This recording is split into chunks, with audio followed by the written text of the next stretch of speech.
Nana, please, come to my graduation. I know it's been 9 years, but I need you to be there. Zoe's voice trembled on the other end of the phone, and I felt the air grow thick in my office on the 42nd floor. 9 years. 9 years since my own children slammed the door in my face and told me I was no longer welcome in their lives. I stayed silent, looking out the glass window that overlooked the entire city of Atlanta. From this height, I could see 3 of my hotels, their signs glowing in the afternoon sun. Ryland Resorts, etched in gold letters that no one in my family knew existed. No one except Zoe. "Nana, are you still there?" Her voice pulled me back to the present. Zoe was the only one who never abandoned me, the only one who kept calling, writing, and visiting in secret all these years. While her parents treated me like a useless, outdated old woman, she saw me for who I truly was. "I'm here, my love," I answered, feeling emotion swell in my throat. "But you know your parents." I couldn't finish the sentence. The scars from 9 years ago were still there, healed, but sensitive to the touch. "They don't know," Zoe interrupted. "It's my personal invitation. I have the right to invite anyone I want. Besides, Mom and Dad have no idea who you really are now. They think you're still the same woman they threw out of the house." I closed my eyes and remembered that day. Tia yelling that I was a burden, that my ideas were antiquated, that I didn't understand the modern world. Marcus nodding from the couch, spineless as always, incapable of defending his own mother. "You'd be better off moving into an assisted living facility, Mama. You'll be better off there," my own daughter had told me, as if I were an object that had outlived its usefulness. I got up from my Italian leather chair and walked toward the window. The city stretched out beneath my feet like a chessboard where I had learned to make the right moves. Every building, every street, every light flickering on at dusk reminded me of the road I had traveled alone. "Zoe, 9 years have passed. Maybe it's better if things stay as they are," I whispered, even though a part of me was dying to see her walk toward that diploma that I had secretly paid for. "Nana, you paid for my degree. You sent me money every month when they thought I had a scholarship. You listened to me cry on the phone when I felt lonely. You deserve to be in the front row watching me graduate with my medical degree." Her voice cracked a little. "Please, I need you to be there. I need you to see what we accomplished together." I looked over at my desk, where I kept a framed photo of Zoe in her white hospital coat from her residency. Beside it was a local newspaper, featuring my photo in the business section. Aisha Ryland, the entrepreneur who revolutionized luxury hospitality in the region. If my children knew that the woman they considered finished now had a net worth of several $1,000,000, employed more than 500 people, and had built an empire from scratch after they discarded me. I touched the photo frame. Zoe had the same eyes I had at her age.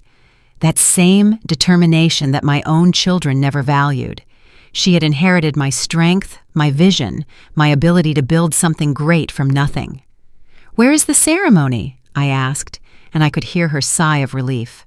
"At the university auditorium, this Saturday at 5 in the afternoon, Nana. Everyone will be there, all the relatives." She paused, "including Mom and Dad." I felt a knot in my stomach. 9 years without seeing them. 9 years, wondering if they ever thought of me, if they ever regretted treating me like trash. 9 years building a new life, a new identity, a success they could never imagine. "All right," I finally said. "I'll be there." "Seriously?" Zoe sounded incredulous. "Seriously. But Zoe, I want you to know something. I'm not the same woman they knew 9 years ago. I've changed, I've grown, I've built something they can't even imagine." "I know, Nana. I always knew. That's why I need you to come so they can see who you really are." After hanging up, I stared at the city stretching beneath my feet. The phone rested in my hand, a familiar weight. Tomorrow, I would call my assistant to prepare everything. The perfect suit, the right car, the presents a woman like me deserved. Tia and Marcus were about to discover they had gravely underestimated their mother. I smiled for the first time in months. After 9 years, it was time they knew the truth. That night, I couldn't sleep. I stayed on the terrace of my penthouse, wrapped in a cashmere throw, remembering how I had gotten here. The city lights shimmered below, but my mind traveled back 9 years to that small house where I thought I would die of sadness. Tia was only about 35 when she told me she didn't need me anymore. Marcus, 2 years younger, was always her shadow. I remember wearing my navy blue dress that day, the one I used for important meetings at the job I had just quit to care for Zoe when she was a baby. "Mama, honestly, you just don't know anything about the modern world anymore," Tia had told me while clearing the table after lunch. "Your advice is useless. Your ideas are behind the times. We need space to grow as a family."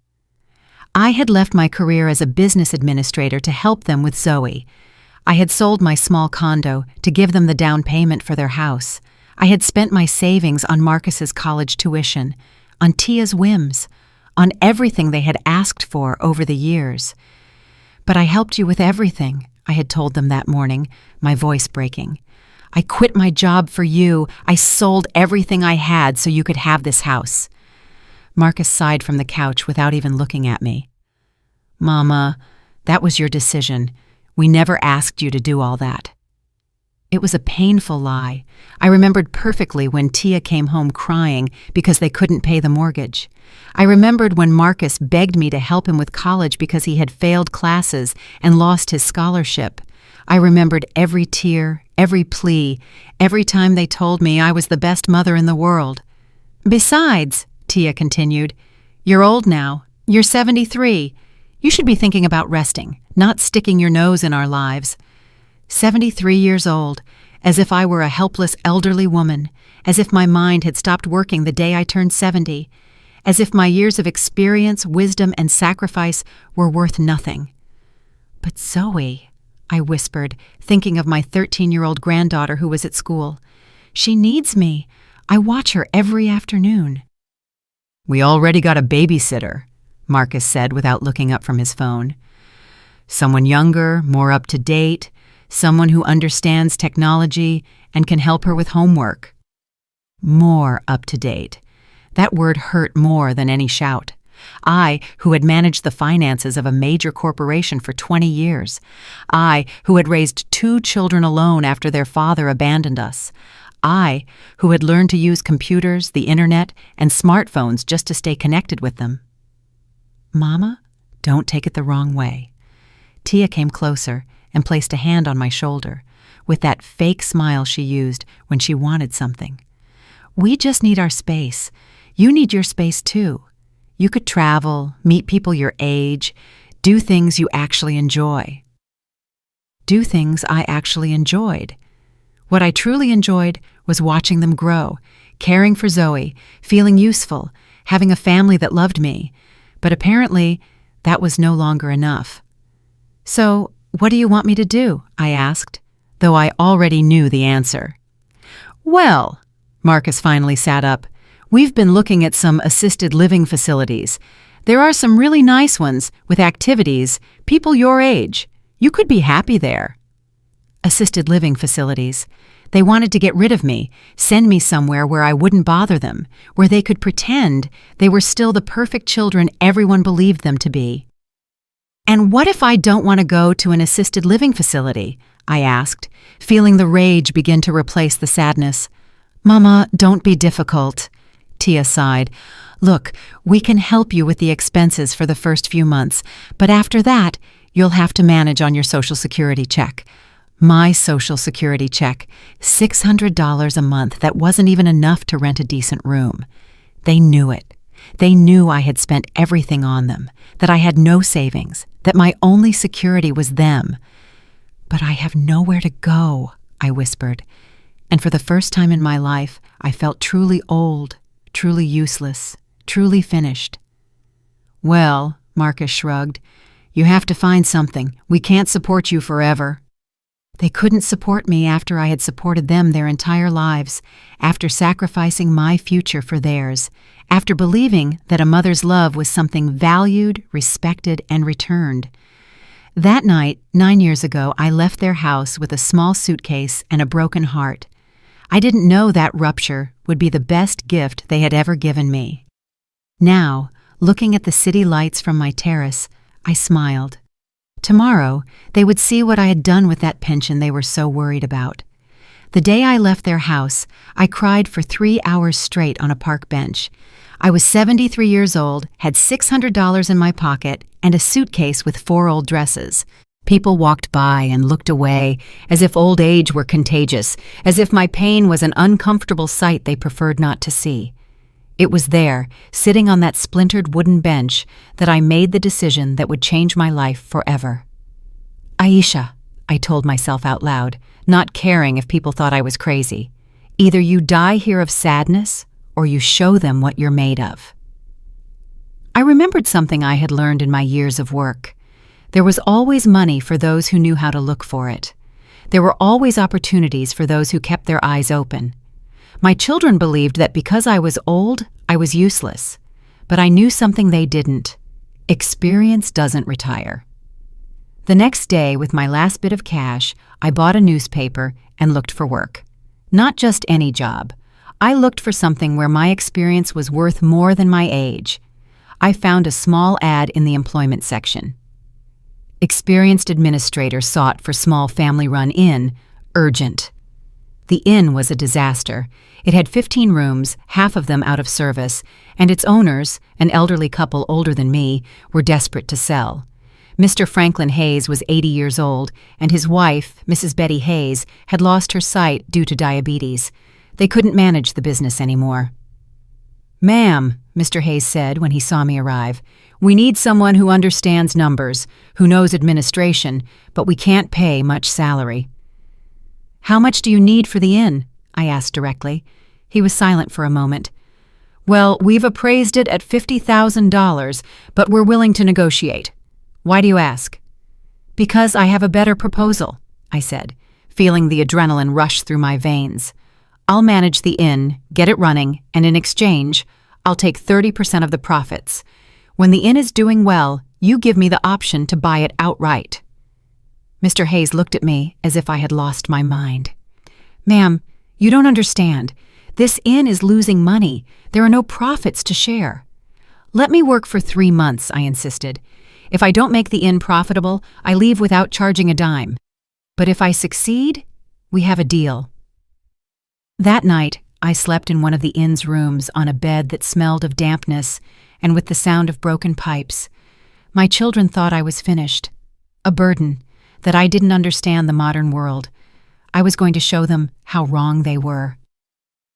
The first month was the hardest of my life. I worked from 5 in the morning until 11 at night. I cleaned rooms, fixed what I could. I talked to suppliers, designed a new reservation system.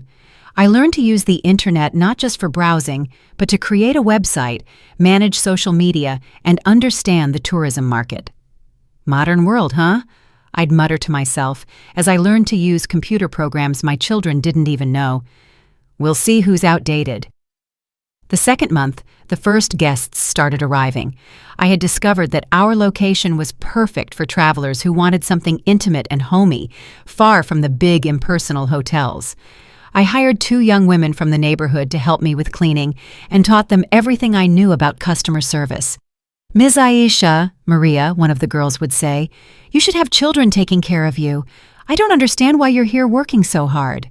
"My children are busy with their own lives," I would answer, swallowing the truth. Besides, a woman is not defined by what others do for her, but by what she does for herself. By the 3rd month, the inn was completely full. We had gone from 3 occupied rooms to 15. The online reviews were excellent. Mr. Hayes couldn't believe the numbers. "Ms. Aisha," he told me, his eyes bright, "you've worked a miracle. This inn hasn't seen this many guests in 20 years. "This is just the beginning," I replied. "Now we need to expand." That's when I proposed my real plan. With the inn's profits, we could buy the building next door that was for sale. We could expand to 30 rooms, add a restaurant, and create a complete guest experience. "But that requires a large investment," Mr. Hayes said. "We'd need a bank loan." "Let me talk to the bank," I told him. "I have some contacts from my working years." I lied. I didn't have contacts, but I had something better. I had numbers that spoke for themselves. I had a solid business plan. I had the experience of managing large budgets for 20 years. The bank manager received me condescendingly. "Ma'am, at your age, such a large loan is very risky. We would need significant collateral." "Look at these numbers," I said, placing the 3 months of reports on his desk. "Look at the projections. Look at the customer reviews. This business isn't a risk. It's an opportunity." I got the loan, $50,000 that my children would never have believed I could secure, money they would never have trusted in my hands. 6 months later, we had 30 rooms operating. A year later, we bought a third building. 2 years later, we had our first branch in another city. Throughout all that time, Zoe would call me in secret. "Nana, how are you? Mom says you're living in a retirement home." "I'm doing well, my love," I would tell her, without sharing the full truth. "I'm learning new things, meeting new people. I'm fine." I never lied to her, but I didn't tell her that her outdated grandmother was building an empire. 3 years after they kicked me out of their house, I already had 5 hotels operating in 3 different cities. Ryland Resorts had become synonymous with elegance and family warmth across the region. But money and success weren't what filled me with the most pride. It was the transformation I had undergone internally. Every morning, I woke up at 5:30, not because I had to, but because I wanted to. I dressed in elegant suits that I bought with my own money. I ate breakfast, savoring gourmet coffee in porcelain cups I had personally chosen for each of my hotels. I checked occupancy reports, spoke with my managers, and made decisions that affected hundreds of employees. "Good morning, Ms. Ryland." Evan, my personal assistant, greeted me every morning when I arrived at the central office. "You have a meeting with the Miami investors at 10, lunch with the mayor at 12, and the video conference with the Charleston team at 3. Charleston, my 6th hotel, the most ambitious yet, a restored colonial building in the historic center that would become the flagship of my chain. When I signed the purchase contract, I remembered Marcus's words. "Mama, at your age, you should be thinking about resting." Resting. While he was still surviving on temporary jobs, and Tia was struggling to keep her office job, I was expanding my business regionally. While they argued over money to pay the bills, I had donated $50,000 to a local orphanage the month before. Ms. Ryland, the orphanage director, Dr. Evelyn Reed, had told me with tears in her eyes, "This donation will allow us to completely renovate the education area. The children will have access to new computers, updated books, materials we never could have afforded." "Children are the future," I replied, thinking of Zoe.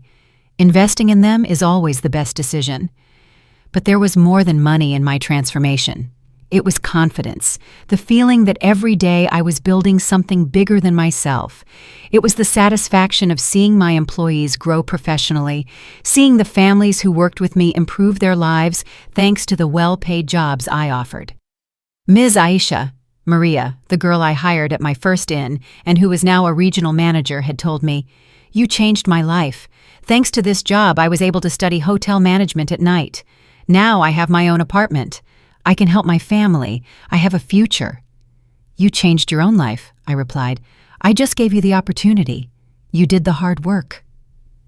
But at night, when I was alone in my penthouse, I sometimes thought of them, Tia, Marcus, and especially Zoe. My granddaughter was now 16, and according to our secret conversations, she was studying hard to get into medical school. "Nana, I dream of being a doctor," she had told me on our last call, "but Mom says it's too expensive, that maybe I should study something more practical." "What does your heart say, my love?" I asked. "My heart says medicine. I want to help people. I want to do something important with my life." "Then study medicine," I told her firmly. "The money for college is always found when there is true vocation." I didn't tell her that I had already set aside $100,000 for her studies. I didn't tell her that I had contacted the best medical schools in the country. I didn't tell her that her future was secured, regardless of what her parents said. Because Zoe was different. Zoe saw me for what I was, an intelligent, capable woman full of dreams and plans, not a useless old woman who needed to be discarded. "Nana," she had asked me once, "why do Mom and Dad never talk about you?" When I ask, they change the subject. "Sometimes families get complicated, my love," I replied, "but you and I know who we are. That's what matters." One afternoon, while reviewing expansion plans for the New Orleans hotel, I received an unexpected call. It was a number I didn't recognize, but when I answered, I heard a familiar voice. "Miss Ryland, this is Sterling Vance from the Central Bank. We have a very interesting business proposal for you." Sterling Vance was one of the vice presidents of the region's most important bank. We had met at a few business gatherings, but had never spoken directly. "The bank is interested in financing your national expansion," he continued. "We have been following the growth of Ryland Resorts, and we believe it has the potential to become a significant regional chain. We are talking about a line of credit of $5 million. $5 million. My children had believed that $600 a month in Social Security was all I could handle. Now, a bank was offering me $5 million to expand my business. "I'm interested," I replied, with the composure I had learned over these years of business. "Let's schedule a meeting to discuss the terms." After hanging up, I looked out my office window. Down on the street, I saw an older woman carrying grocery bags, walking slowly, ignored by everyone who passed her. 4 years ago, that could have been me, invisible, discarded, considered a nuisance by her own children. Now, I was a respected businesswoman, a responsible employer, a successful investor. I had built something that would last, something that had value, something that proved that age was not a limit, but an advantage. And most importantly, I had learned to value myself without needing anyone else's approval. 5 years after being kicked out of my children's house, Ryland Resorts was a reality that surpassed my most ambitious dreams. I had 12 operating hotels, more than 800 employees, and had just been named Entrepreneur of the Year by the Regional Chamber of Commerce. But that recognition came with something I didn't expect. The first time my children found out about my real existence. "Aisha Ryland?" Tia had asked Zoe over the phone, unaware that my granddaughter had the speakerphone activated and I could hear every word from my office. Could that be the same Aisha Ryland who was in the paper as a successful entrepreneur? "I don't know, Mom," Zoe had replied with a naturalness that filled me with pride. "There are lots of people with that name, but it says she's 78. And the last name, Zoe, do you think it could be your Nana?" My granddaughter was silent for a few seconds. I could imagine her face trying to decide what to say. We had agreed to keep our contact a secret, but we had never discussed what would happen if her parents started asking direct questions. "Mom, Nana's in a retirement home," Zoe finally said. "How could she be an entrepreneur?" Tia was quiet, but I could feel her doubt through the phone. Over the next few days, Zoe told me her mother had been strangely nervous, asking questions about where I lived exactly, what I did, and if anyone had heard from me.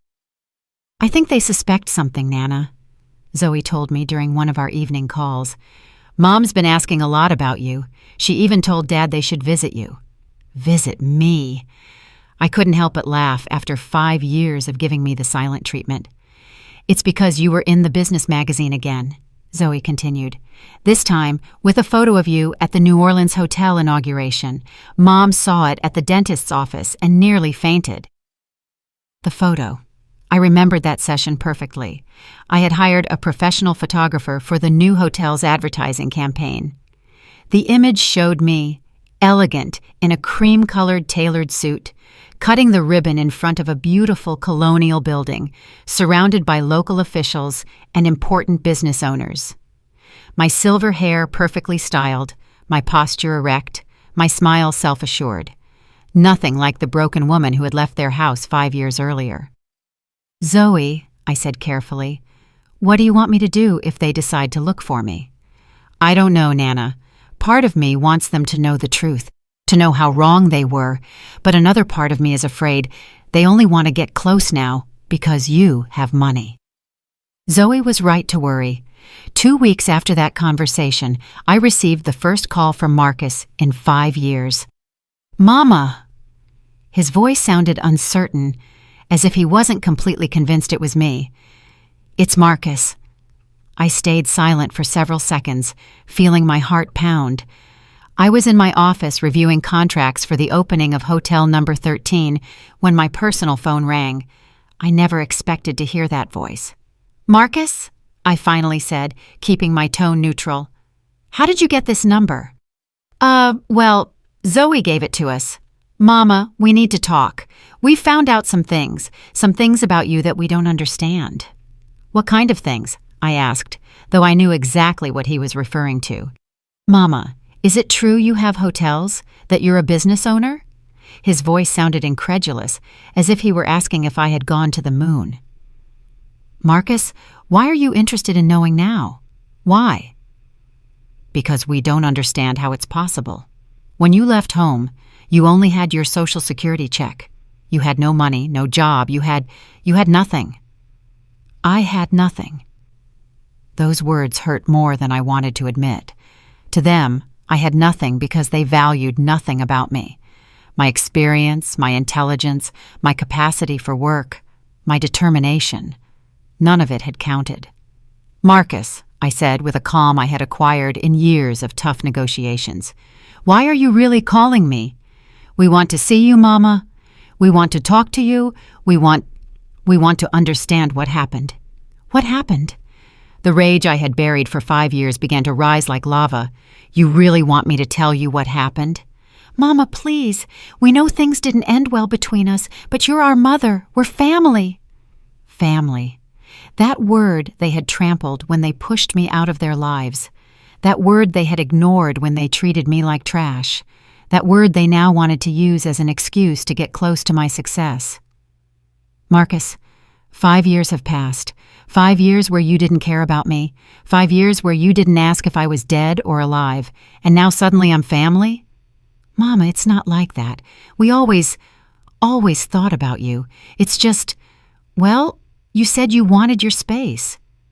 "I didn't say anything," I interrupted firmly. "You told me you didn't need me anymore. You told me I was a burden. You told me my ideas were behind the times, remember?" Marcus fell silent. I could hear his nervous breathing through the phone. "Mama, maybe we made mistakes. Maybe we said things we shouldn't have said, but now we want to fix things." Fix things.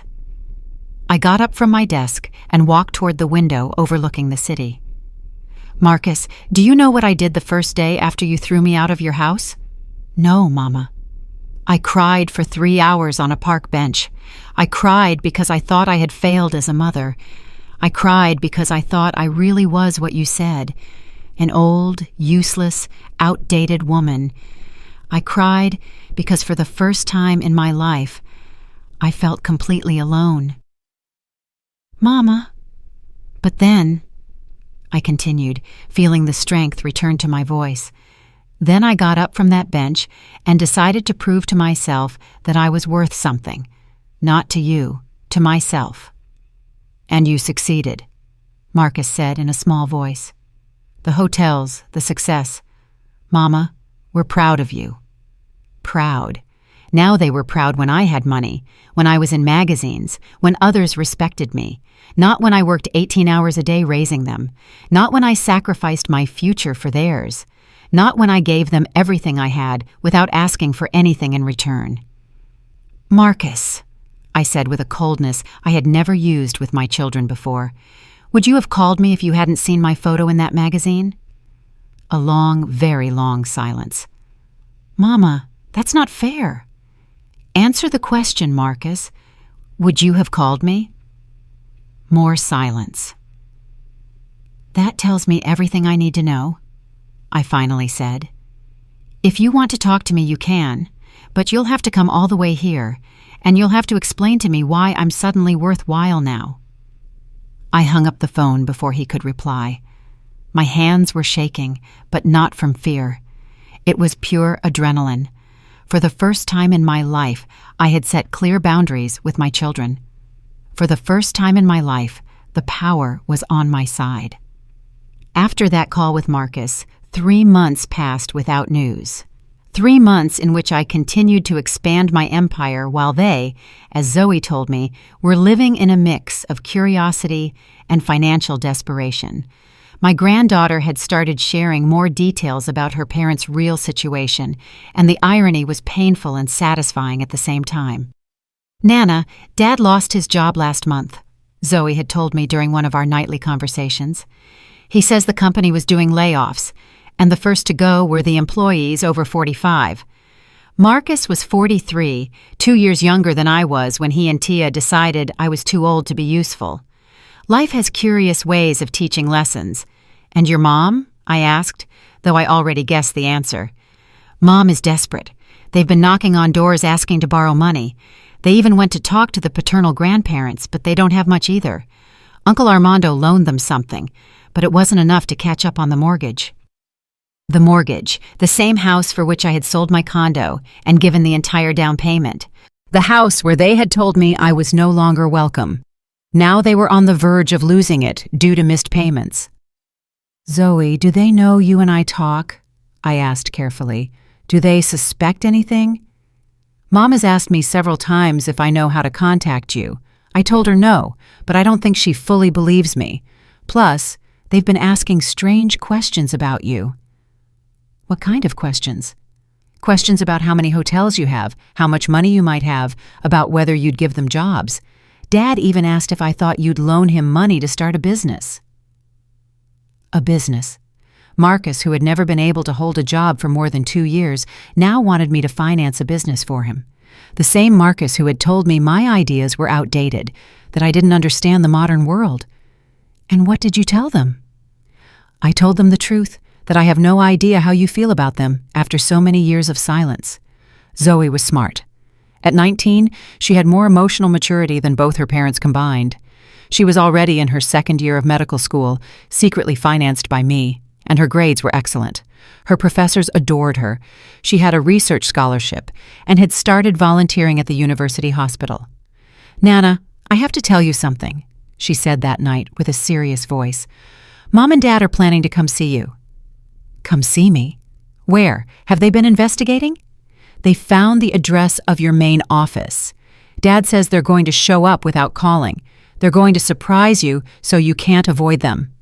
I was silent, processing the information.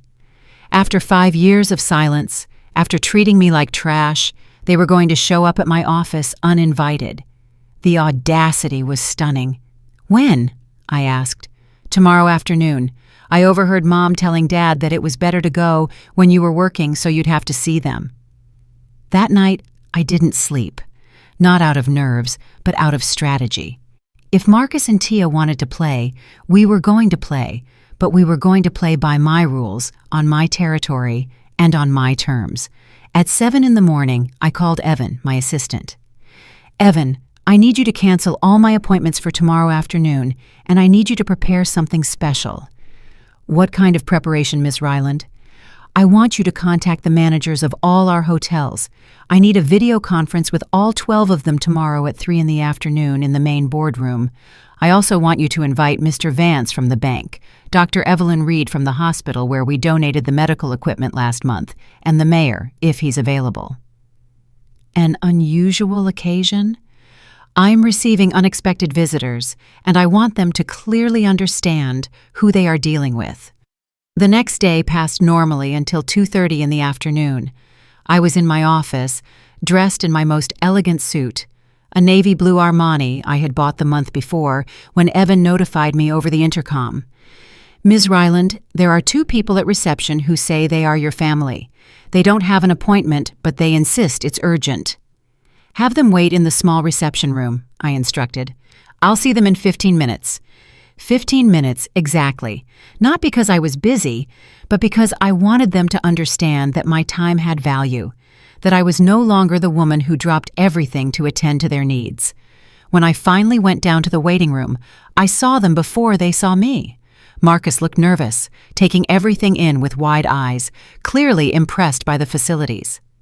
Tia was trying to maintain her composure, but I could see her eyes scanning every detail: the Italian leather furniture, the original artwork on the walls, the panoramic view of the city. "Marcus, Tia." My voice sounded colder than I had planned. They turned around at the same time. Marcus looked older, more tired. He had gray hairs I didn't remember, and new wrinkles around his eyes. Tia had gained weight, and her clothes, though trying to look elegant, were clearly department store quality. "Mama," Marcus stood up quickly, You look incredible." "Thank you," I replied without smiling. "To what do I owe this unexpected visit?" "Mama, we wanted to talk to you." Tia approached with that fake smile I knew so well. "It's been so long since we've seen each other. We've missed you so much." "Really?" My tone remained neutral. "You've missed me during the 5 years you didn't bother to call, or only since you saw my photo in the magazine?" They looked at each other, clearly uncomfortable. "Mama, we know things didn't end well between us," Marcus began, "but we've been thinking a lot, and we realize we made mistakes." Mistakes? I stared at them. They called telling me I was a burden, that my ideas were outdated, that I should move to a retirement home. Mistakes. "Mama, we were going through tough times," Tia said. "Maybe we said things we didn't mean." "Ah, I see. So when you told me you didn't need me anymore, that you had to move on with your lives without me, those were also things you didn't mean?" Just then, my phone rang. It was Evan. "Ms. Ryland, the video conference is ready. All 12 managers are connected. Mr. Vance just arrived, and we have the mayor on the line from his office." "Perfect, Evan. I'll be there in 5 minutes." I hung up and turned back to Marcus and Tia, who had overheard the entire conversation. "Excuse me, but I have an important meeting with my regional managers and several local officials. We are discussing the opening of 3 new hotels and a significant donation to the new children's hospital." Tia's eyes widened. 3 new hotels? "Yes, one in Dallas, another in Houston, and the third in New Orleans. The total investment is approximately $8 million. Marcus's mouth dropped open. $8 million. More money than they had seen in their entire lives. "But we can continue our conversation afterward," I continued. "If you like, you can wait. The meeting will last approximately 2 hours. 2 hours. Tia looked desperate. "Mama, we actually came to talk about something urgent." "How urgent?" I asked, though I already knew the answer. "We're having some financial trouble," Marcus finally admitted, "and we thought that maybe you could help us." There it was. The truth was finally out. They hadn't come out of love. They hadn't come out of remorse. They hadn't come because they missed me. They had come for the money. "I understand," I said with a smile that didn't reach my eyes. "And what kind of help do you need exactly?" They looked at each other again. Tia took the lead. "The truth is, we might lose the house. Marcus lost his job, and we're behind on the payments. We just need about $30,000 to get current, and maybe a little more, so Marcus can start a small business." $30,000. For me, that was less than what I spent decorating a presidential suite.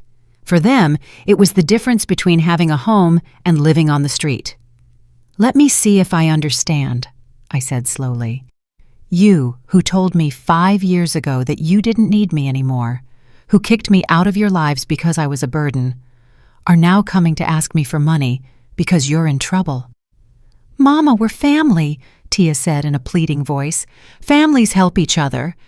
"You're right," I replied. "Families help each other.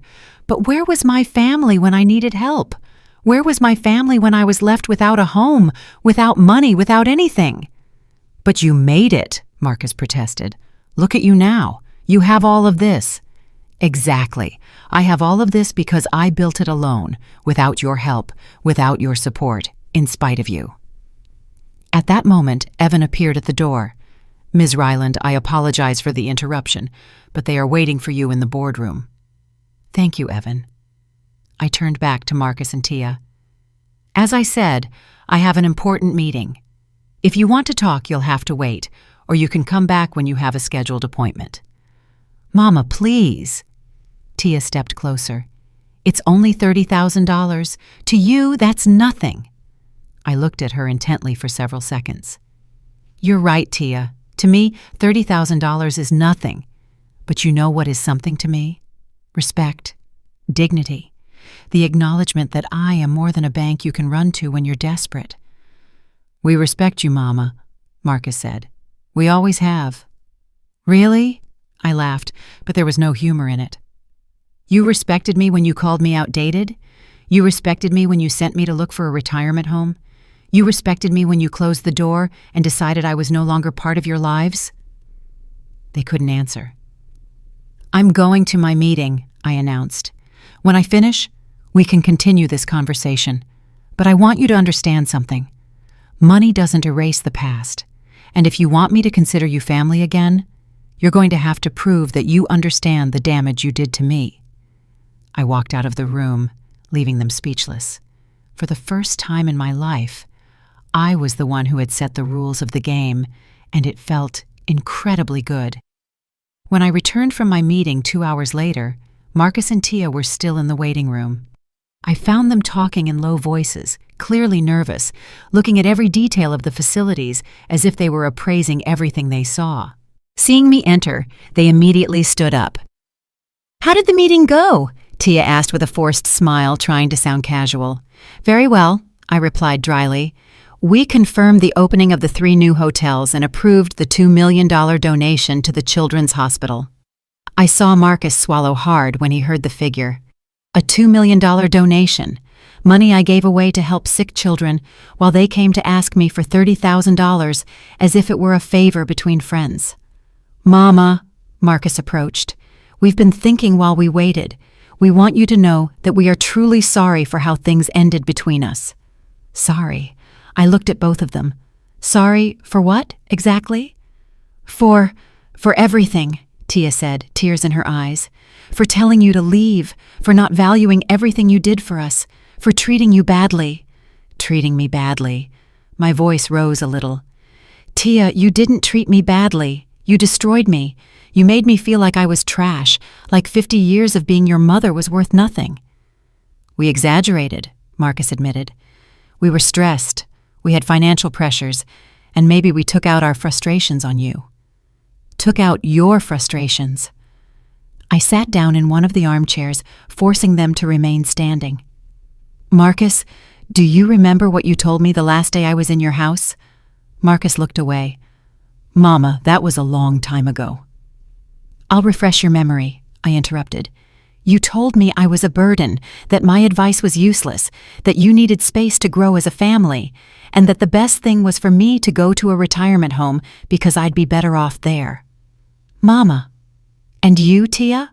I turned toward my daughter. "You told me my ideas were behind the times, that I didn't understand the modern world, that I should move away because I no longer fit into your lives." Tia looked uncomfortable, wringing her hands. "Maybe we used very harsh words." "Maybe." I got up from the armchair. "Tia, you threw me out, as if I were an employee you no longer needed, as if the 50 years I dedicated to raising you, sacrificing myself for you, giving you everything I had, meant nothing." "But now we understand that we were wrong," Marcus insisted. "That's why we're here.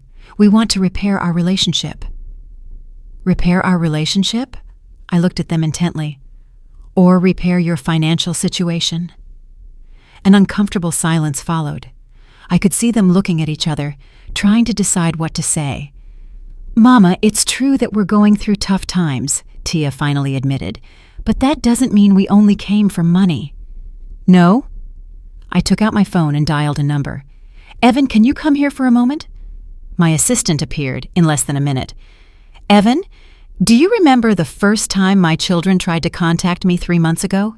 "Yes, Ms. Ryland. It was after the article about you came out in the business magazine." "Exactly." I turned to Marcus and Tia.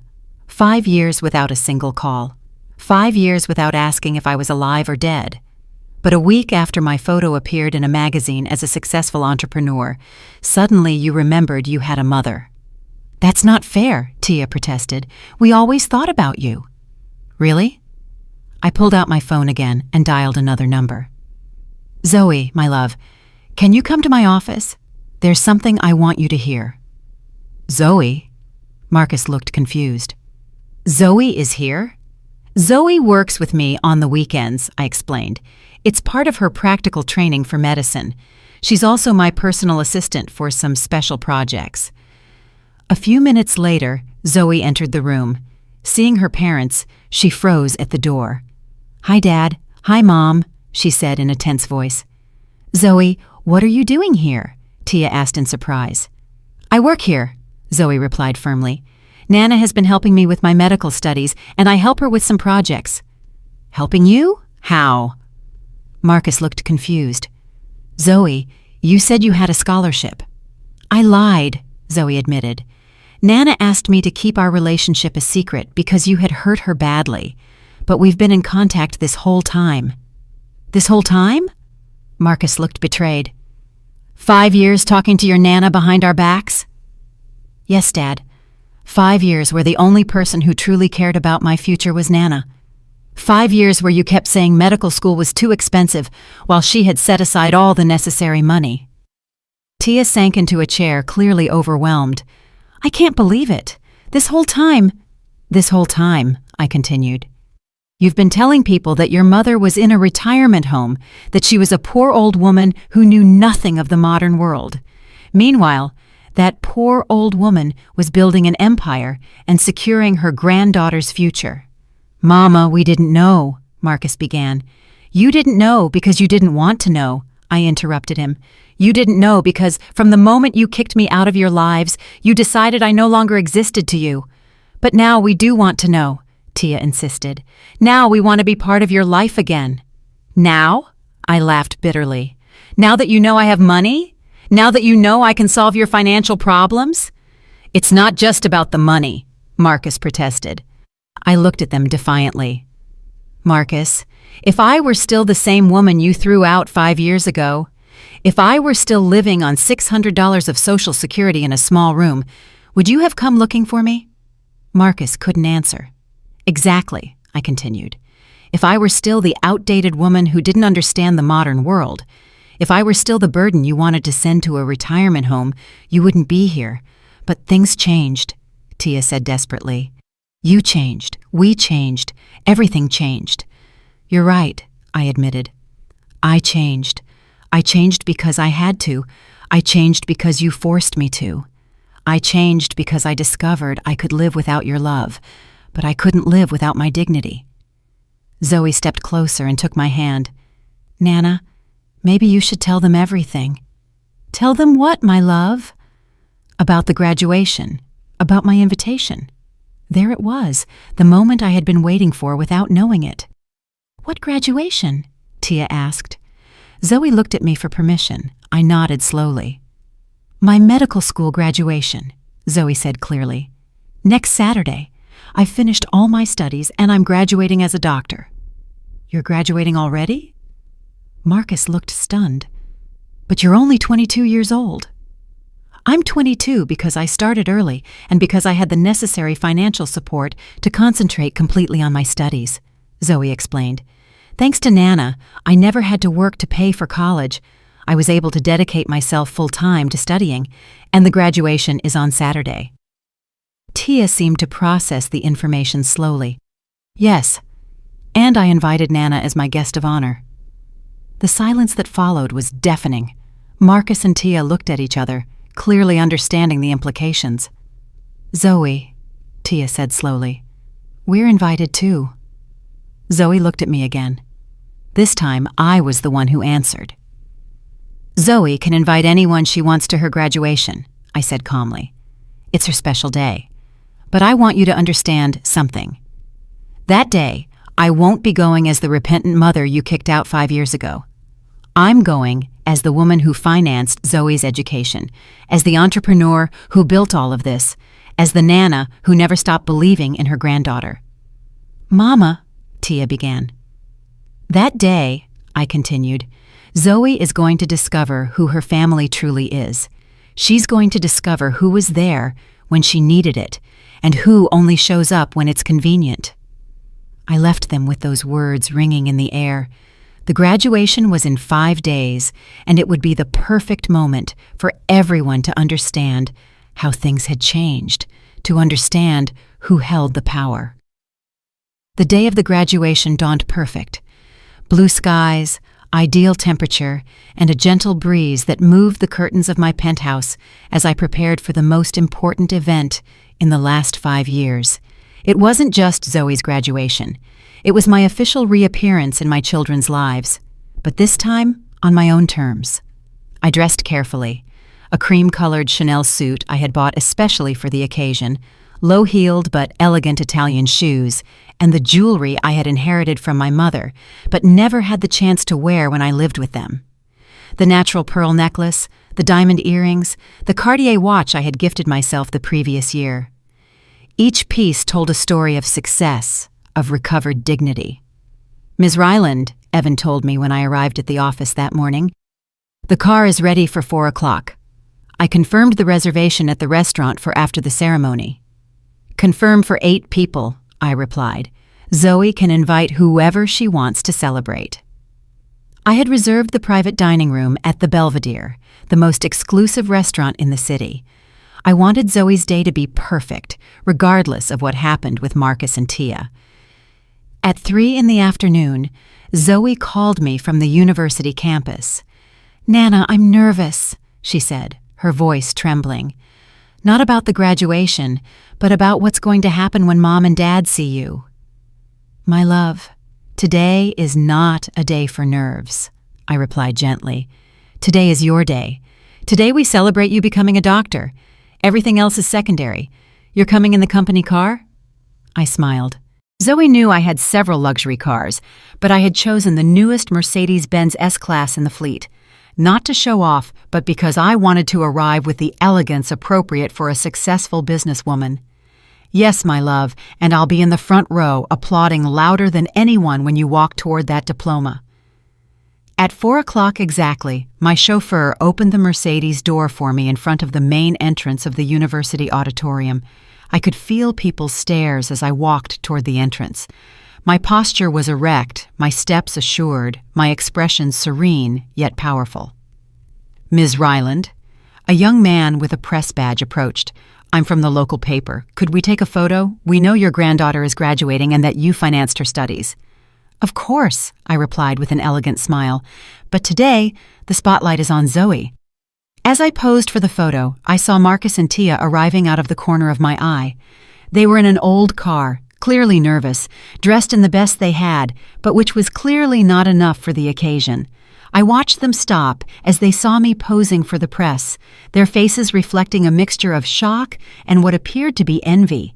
I finished with the photographer and headed toward the entrance. Marcus and Tia approached tentatively. "Mama," Tia said, "you look incredible." "Thank you," I replied courteously. "You both look well, too." It was a lie, but there was no point in being cruel. Marcus was wearing a suit he had obviously rented for the occasion, and Tia was in a dress that had seen better days. The difference between us was immense, but I no longer found satisfaction in humiliating them. I only felt empty. "Can we sit together?" Marcus asked hopefully. "I have reserved seats in the front row," I explained. "As Zoe's guest of honor, you can sit where the ushers seat you." I saw them swallow. Guest of honor. That meant Zoe had given me the place traditionally reserved for parents. We entered the auditorium, and I immediately noticed the difference. I was escorted by an usher to the front row, where there was a chair with a small golden plaque that read, "Miss Aisha Ryland, Guest of Honor." Next to me were seats reserved for university officials and major university benefactors. Marcus and Tia were directed to the 5th row in regular seating, like any other family. "Ms. Ryland," an older man in academic robes approached. "I am the Dean of the School of Medicine. It's an honor to have you here. Zoe has told us so much about you." "The honor is mine, Doctor. Zoe is an exceptional young woman." "She is, and we want to personally thank you for your generous donation to the new research lab. Thanks to your contribution, many students like Zoe will have better opportunities." Donation to the lab. From my seat, I could see Marcus and Tia exchanging confused glances. They knew nothing about that donation. They knew nothing about my real relationship with the university. The ceremony began, and when Zoe's name was called, I stood up and applauded with all my heart. My granddaughter walked toward the stage with elegance, confidence, and a radiant smile. When she received her diploma, she looked directly at me and winked. "Zoe Ryland Moran," the dean announced, "who graduates summa cum laude and has been awarded the Aisha Ryland Academic Excellence Scholarship to continue her specialization studies." The Aisha Ryland Scholarship. I had established that scholarship the year before for outstanding medical students. Zoe had not only earned the right to proudly bear my last name, but she had proven she deserved to carry my legacy into the future. After the ceremony, as people dispersed, Zoe ran toward me. "Nana, we did it!" She hugged me tightly. "You did it, my love. I just gave you the tools. The hard work was all yours." Marcus and Tia approached slowly. I could see on their faces that they had fully understood the situation. I had not only financed Zoe's studies, but had established scholarships, donated equipment, and become a major university benefactor. "Congratulations, Zoe," Tia said in a choked voice. "We are so proud of you." "Thank you, Mom," Zoe replied, but her hug was brief and formal. "Zoe," I said, "I have reserved the private dining room at the Belvedere to celebrate. You can invite whomever you want." "The Belvedere?" Marcus looked stunned. "But that's the most expensive restaurant in the city." "Today there are no budgets," I simply replied. "It's my granddaughter's graduation day." Zoe looked at me lovingly. "I want Mom and Dad to come too. Despite everything, they are my parents." I felt a pang in my heart. Zoe was more generous than I had been capable of being, wiser too. "Of course, my love, it's your decision." At the restaurant, the difference became even more evident. The maitre d' knew me personally. The chef came out to greet me, and we were served the most exclusive tasting menu. Marcus and Tia were clearly out of their element, looking at the menu prices with increasingly wide eyes. "Mama," Marcus finally said as we waited for dessert, "we need to talk about..." "About what?" "About us, about family, about everything." I looked at both of them. They looked small, insecure, completely different from the people who had kicked me out of their lives 5 years ago. "What exactly do you want to say?" "We want to apologize," Tia said, tears in her eyes.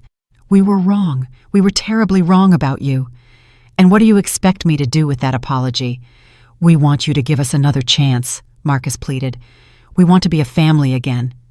I looked at Zoe, who was watching the scene intently. Then I looked at my 2 children, so different now, so vulnerable. "Marcus, Tia," I said slowly, "you taught me something very valuable 5 years ago." "What?" "You taught me that I can live without you. You taught me that I am stronger than I thought. You taught me that my worth does not depend on being needed by my children." They stayed silent. "But Zoe taught me something different," I continued, looking at my granddaughter with affection. "She taught me that I can still love without losing my dignity, that I can still give without being used." "Mama," Tia began. "The difference," I continued, "is that Zoe chose me when you discarded me. Zoe valued me when you belittled me. Zoe saw my potential when you only saw my age." Marcus lowered his head. "We understand that you're resentful." "I'm not resentful," I replied with honesty. "Resentment is a poison that only hurts me. I decided a long time ago to let go of the anger." "Then, is there hope for us?" Tia asked. I looked at them for several seconds. "There is a difference between forgiving and forgetting. I can forgive you, but I can't pretend the last 5 years didn't happen. I can't pretend you didn't hurt me deeply." "What do you need from us?" Marcus asked. "Time," I replied. "Time to see if you have truly changed, or if you are only here because it's convenient now. Time to see if you can love the successful woman I am now, or if you only want to use the rich entrepreneur you discovered." Zoe took my hand under the table. "Nana, I think they deserve a chance." "You think so, my love?" I think everyone deserves a second chance, but I also think second chances are earned, not given away. I looked at Marcus and Tia. Are you willing to earn that second chance? They both nodded vigorously. Then we'll start slowly, I finally said. Very slowly, and by my rules. For the first time in 5 years, I saw something like hope in their eyes. But for the first time in 5 years, I was the one who had all the control. 6 months after the graduation, things had changed in ways I never imagined. Marcus had found work at one of my hotels, not through favoritism, but because he proved he could learn and work hard. Tia had started therapy to understand why she had treated her own mother so badly. And slowly, very slowly, we were rebuilding something that resembled a family relationship. But the rules remained mine. "Good morning, Mama," Tia said when she arrived at my office that Thursday morning. She no longer called without warning. She no longer assumed she had a right to my time or attention. "Good morning, Tia. How was therapy yesterday?" "Good.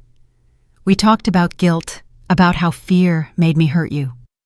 She sat across from my desk, no longer with her former arrogance, but with genuine respect. "Can I ask you something?" "Of course." "Do you think you'll ever be able to completely forgive me?" I looked at her for several seconds. It was a question I had asked myself many times in recent months. "Tia, forgiveness is not something that happens overnight. It's a process, and that process includes seeing real changes, not just words." "I understand," she said in a small voice. "And what changes have you seen?" "I've seen Marcus get up every day at 6 in the morning to go to work. I've seen him respect his colleagues, learn from his mistakes, and not use our family relationship to get special favors." Marcus had started as a concierge at the Dallas hotel and had been promoted based on his own merit. He was now an assistant manager, and his superiors didn't know he was my son until he told them himself after 3 months on the job. "Excellent. I've seen you go to therapy every week," I continued. "I've seen you apologize to Zoe for putting her in the middle of our problems. I've seen you trying to understand why you hurt me so badly." "And is that enough?" she asked hopefully. "It's a start," I replied honestly. "But Tia, I need you to understand something. I am no longer the same woman you knew. I won't go back to being the mother who sacrifices in silence, who gives everything without receiving anything in return, who allows herself to be mistreated because she is afraid of being alone." "We don't want you to go back to being that woman," she said quickly. "We want to get to know the woman you are now." Just then, Zoe entered the office. She was officially my executive assistant while completing her specialization in pediatrics. Working with me allowed her to gain experience in hospital administration, something that would be useful in her future as a doctor. "Nana, the confirmation from New Orleans just came in. Hotel number 15 officially opens next month. 15 hotels. In just 6 years, I had built a chain that competed with the best in the country. But more important than the numbers was what I had learned about myself in the process." "Excellent news," I told Zoe. Then I turned to Tia. "Would you like to come to the inauguration?" Her eyes lit up. "Seriously?" "Seriously. But not as the daughter who owes me favors, but as part of the family we are slowly rebuilding." "I would love to," she said with a genuine smile. That afternoon, after Tia left, I stayed alone in my office, watching the sunset from the window. Zoe came over and sat in the chair across from my desk. "How do you feel about all of this, Nana?" "Confused sometimes," I admitted. "Part of me wants to go back to being the family we were before. Another part of me remembers the pain and resists." "And which part wins?" "The part that learned that true love includes respect," I replied. "The part that understood that being a mother doesn't mean being a doormat." Zoe smiled. "I think you found the perfect balance." "You think so?" "Yes. You give them opportunities, but you don't let them hurt you. You love them, but you don't forget to love yourself first." She was right. For years, I had believed that loving my children meant disappearing as a person. Now I knew that true love requires both parties to respect each other. Zoe, do you ever regret keeping in touch with me all these years? Never, she answered without hesitation. You were the only one who believed in me when I didn't even believe in myself.